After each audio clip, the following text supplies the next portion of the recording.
How's it going, everyone? All right, so today we're going to talk about how to get a product manufactured to sell on Amazon FBA. With all the different ways out there, whether you're going Alibaba or you're going for a domestic supplier, or if you're doing your handmade stuff, there's multitude of ways that you can learn to have a product manufactured for you. So we're going to cover all the different ways, the pros and cons, the things that I think you need to know. So let's get into it. So there's different ways you can manufacture. If you are already making a product, say you knit your own scarves and you want to sell them on Amazon, you can go to Amazon Handmade, which is a section of Amazon where everything that's being sold there is from somebody who's making it. And usually they're making it in a house or a facility. It's kind of Amazon's Etsy.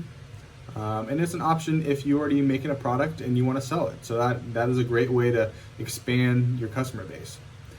Another way to do it is find a domestic supplier. So I'm in the United States, so if I find a supplier somewhere in Los Angeles or somewhere in the Midwest, I can reach out to that supplier and say, hey, I know you make wooden tables, but do you have the ability to make wooden chairs?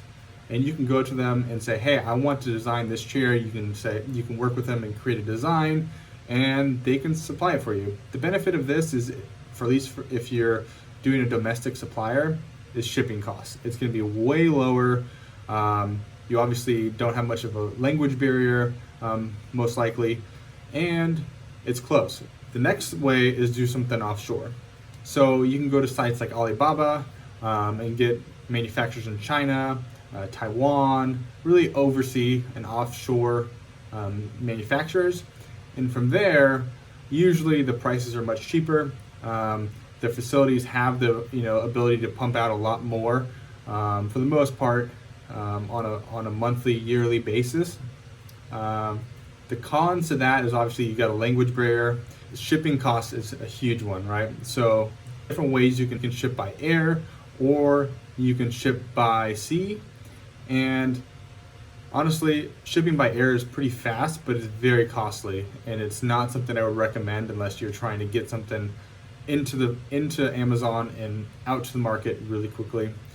Sea is still the most cost effective, but it can be a very expensive way to go.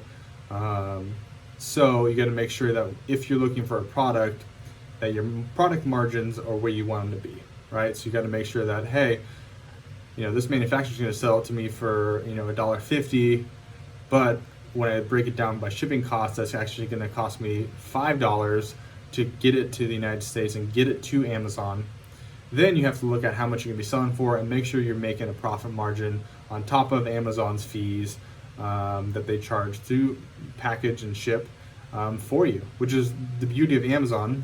But all these fees do add up, so you got to make sure that we're manufacturing it and taking all those details are coming in.